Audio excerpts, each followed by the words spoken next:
All right, welcome to Pour Decisions, and I'm so happy to have Butter here. Her company is Ink Therapy Studios, so a tattoo artist among all kinds of other creativity. Just positions that she has. So we'll just get right into it. How did you start ink therapy? Like, what's the inspiration behind it? I started tattooing in my house, and I was always intrigued doing my artwork, everything that I do. I was always intrigued with stories. And the more you tattoo people, the more you learn. We're like therapists, like a lot of other people. But I was always being poured into, people releasing a lot of things to me, telling me their stories, their life, and things like that. And I was like, this is real therapy for real. And so in my house, I was like, oh, in therapy, it's kind of like it works. When I was working at a different tattoo studio, I had to come up with a name because I had the idea, I really want my own space. I had too many ideas of more that I wanted to do. I was more than just this little section in a tattoo shop, more than just tattooing in this little corner. I wanted to do things like paint and sips, display my artwork. I'm always being a creative, coming up with ideas and plans. I have big goals, and it wasn't fitting me. And so I had to come up with a name, and Ink Therapy Studio was that. It was that. And studio wasn't there. The studio part came in because I wanted to give a different outlook on not just Black businesses, but a Black woman's business. And the studio to me seemed better than a tattoo parlor. Because when people hear parlor, it's like that old school, that rough, that dark, heavy, intensity. Definitely. And so I was like, studio gives it a softer feel. And it just gave it a more elegant, more comfortable look, sound and look. And I wanted to change the face of our stereotypes.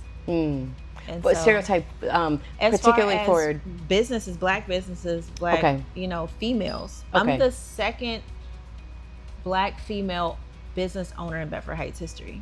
And you don't see too many Black female owned businesses like that, let alone a tattoo studio. And so I needed to make sure that I represented us well.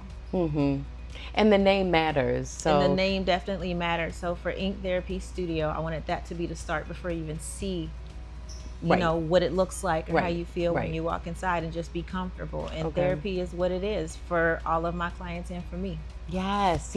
So how long were you at a different tattoo? A year and a half. Okay. And then how long into that year and a half did you know you were going to open up your own? After my year. After a year. And then you were just like, I couldn't do it. It was killing me. I was like, I was really trying everything. I was coming up with so many plans. But then when you're working in other businesses, you don't, you're not always able to execute with the same support.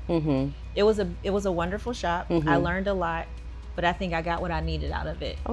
And I needed to explore what I needed to do. I can't sleep when I have an idea. My creative brain runs constantly. I bet. So in that year, I was like, I'm doing this. Yeah. I want my own space because I can't do what I want here. And so I was like, I'm determined. And so I started saving and working. I was working day and night, and I was able to find this place. Okay, so what was the process like to find this place that we are? And we're in Bedford Heights. Yes. On Miles Road. Miles, right off of Richmond. Okay. Scary as hell. I don't know. It was so scary. I was like, how do you do this? You just start driving around buildings. I'm driving in Southgate. I'm driving up in Warrensville. Okay. I had a specific view and vision of what my area wanted to be. I wanted to be neutral for everyone. I wanted everyone to feel welcome. So I didn't want anyone to feel nervous about an area, and I didn't want anyone to be like, oh, this is too bougie. I wanted a happy medium space, accessible but private. This was literally in my manifestations and my prayers, like accessible but private, very neutral, easy accessible. But and I wanted the area to look nice and clean, like, just a nice soft area. And I drove all over the place, and it was the scariest thing ever. It was like I'm running into crazy landlords and asking for a lot of money, and I was like, oh, I gotta build this, I gotta do this. Like, what am I supposed to do? So you didn't have a realtor working with you? No. Or you were literally doing this on your own? Yes, I was driving past windows, writing down numbers. Oh, wow. I have a friend that's a realtor, and she was helping me look for places as well. Okay. Like, she would look into it for me. But you hadn't signed like a contract to have her. She was just being a good friend, helping me find some buildings. Man. That's a good friend. Yeah. So I seen this place, and up front, I was like, oh, this spot was smaller. This was perfect. And because it's in the front, they wanted more money. Right. And I was like, yo, I can't do that. So I was like, unfortunately, I'm going to have to pass. And he showed me a space in the back, but it's way bigger next door. Okay. And I was like, I can't do it. So I was stressing because there was a place in Bedford, downtown Bedford, they were like questioning me and making me feel real anxious. Like, what is wrong? Like, why are you treating me like this? And there's already like 4 or 5 tattoo shops down there. Oh. And it was crazy what they were asking me, as if I was bringing havoc to the city. Okay. I felt really uncomfortable. So I was like, okay, you know what? I'm going to step back for a second and just breathe and see what's going to happen. I got a phone call, and this landlord called me and was like, hey, come look at this one spot and you tell me what you think. And we'll, he ended up working it out with me. Oh. And that's how I ended up getting a place. So he took that your non-interest in the other 2 locations and said, oh, but I think you would be interested in this one. Well, his question was why? And I was like, because that's too much. I'm not paying that. Like, I don't care how much I'm making. That doesn't mean I want to spend it. I'm not doing it. Yeah. And he was like, all right, so what about this here? And when I came in here, it wasn't like the other places put together. I had to build it out. So you got the white box. When I came here, it wasn't white box. It wasn't, okay, yes, but they in the agreement, delivered. It was the white box in the agreement, yes. Okay.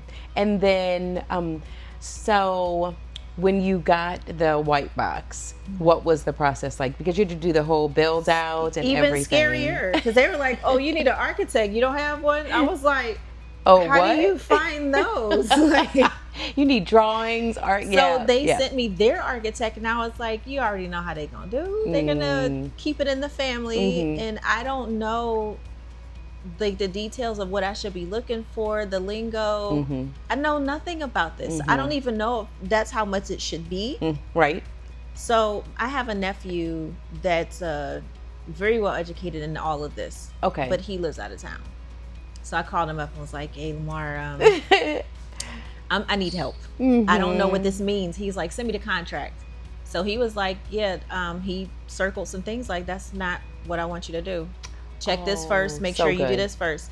And then I happened to get in contact with other friends of mine when I was telling them my issue. And they said, well, call this person and see if he can help you. Nice.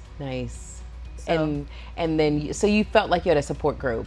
Kind of, sort of. I think God was just sending me people that I needed at that moment to really be like, here, this is what you need right here. This is what you, because it was crazy how it came together. But it was meant to be. But it came together. It did? It did. So, yeah, we got the architect and then the contractor. He actually built his own bars here in Cleveland. Okay. He helped me out, and then they built exactly what I wanted. There was a lot of back and forth. It was during COVID, so there was a lot of confusion and redoing plans. And with the city delays, and it was a lot. Yeah. But and I was doing it by myself. And I was like, is this right? Like, did I make the floor plans right? Or was it too late to change it? Or, can I add this? Is this really what I want right now? And I felt so pressured. It was just scary. I wish I had more of a team because I was alone. Even though I was getting help, I was still doing this alone. Like I didn't have any second opinions on how I built it, any second opinions on, how you should structure anything. It was just like, breathe, girl, write it down and just do it. That was my goal. Just do it. Just do it. Get it done. Sometimes you're building, the parachute after you've jumped out of the plane, right? And I absolutely did that. Absolutely did that. I did just that.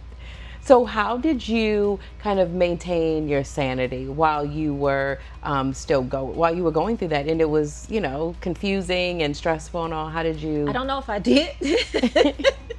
But I have, I have 3 boys, and so I think they're what keep me sane. Okay. Because it was like, well, you don't risk all your money. You know what I mean? You save this up, and you've already started the process. You can't go back now. You have to, like, when I tell you my ideas burn my chest, I can't sleep. I have to execute this. It's gonna work out or it's not, but I have to do it. I have to see, because it hurts more to wonder what if and what it could have been than it does to do it and it not be for you. Right. Because I feel like it's always going to guide me to the next thing that I need to do. So this is either going to be for me or it's not. Lord, walk with me. Let's go. Let's do it. And I couldn't give up. Yeah. And I really wanted this. And I've already walked out from the shop. I've already, told them I'm not coming back. You burned the ships. Like, you were like, there is no retreat. No. And then something that was told to me from one of them was, if it doesn't work out, you're welcome to come back. The doors are open. I took that as a challenge.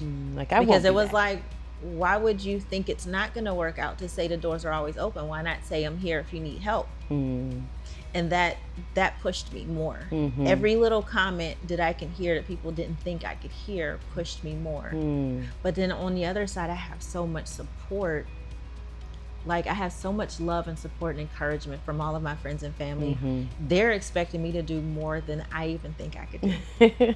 So they're like, yeah, you about to have this. You going to make it 2 shops. And I'm like, yo, slow down. I still got to get the keys to this one. Like, that's wonderful encouragement, because that's a motivator. And, when you're going through those difficult times and you're questioning yourself, then you can rely on those and be like, you know what? Yes, I can do it. It's going to work out. Yeah, for sure. So that's great that you had, a good support system, because that is crucial for anyone. My play brother came in here after all of that was set, and they were in the midst of, like, once I got the keys, I did a whole video and everything. I'm like so extra, but once I got the keys, I brought him in. So I was excited, like, bro, walk around and see what I got. And he was like giving me tips, like, yo, what do you need this for? What do you need this room for? What do you need this? Like, change that. Utilize your space. It was great criticism. I needed that. And I was like, yo, where were you like 5 months ago? Like, I absolutely would have changed the way I built this place. But what was done was done. But the great tips was utilize your space. Yeah. Take up space. Okay. Utilize your space.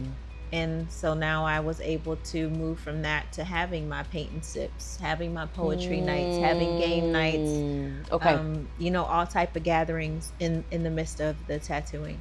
So do you think that you would have ventured into those without the, inspiration kind of, or was that always in the plan to that do was the, in the plan. Okay. It was in the plan, but I think it would have been more difficult had I not listened.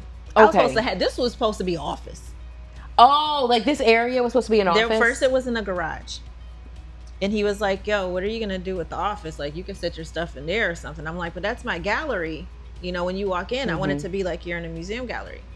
He was like, but what are you doing with the office? You have a whole room. And I was like, I don't know. It was just to sound like a good idea at the time. Like, I don't know. I don't have an answer, but you're right. And I was like, I really appreciate that. So that helped me, and it made sense. Yeah.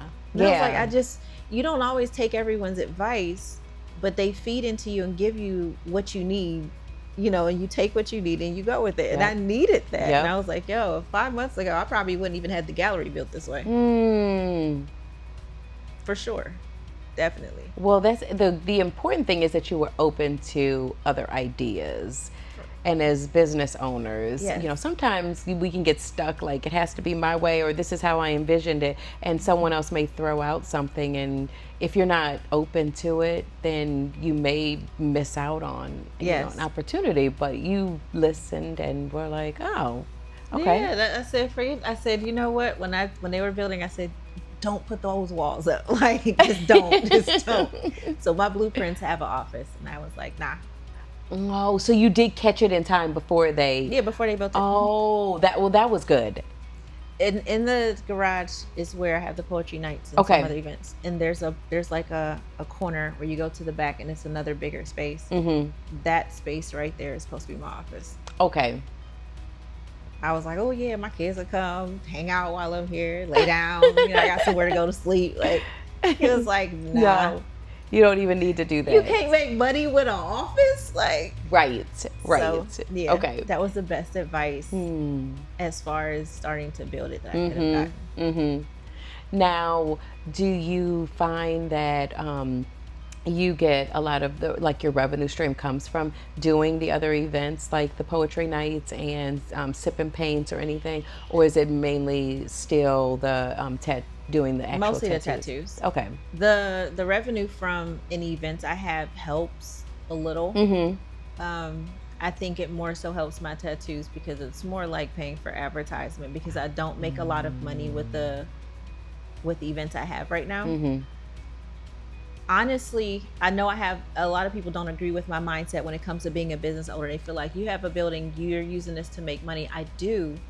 On the other side, it was also given to me to help people. Okay. So a lot of times I was, I don't really charge much to have an event because they're very intimate and small. I make enough from it, but it's really just paying for the lights they left on for more hours than I would have been here. You know what I mean? Like the tissue paper and all that stuff in the bathrooms. And it's pretty much just paying for the excessive time that they're utilizing my space than it is really benefiting me, with a bigger profit. But I enjoy it because it also brings people into my space. Which is advertising for them to come back and get a tattoo and all. And I really feel like karma is on my side because those people come back. I'm helping others spread their business. I advertise their products, whatever it is that I can do. I'm doing my part because I can't buy something from everyone I know. I know a lot of people. And so it's like, if I can just help you pass the word, that's free. That's showing love, and I'm using my platform for the greater good. I feel like, the best way I can. What are your hopes that this like ink therapy, I guess, provides for the community, for others, for your family? A future for my kids, some sort of legacy.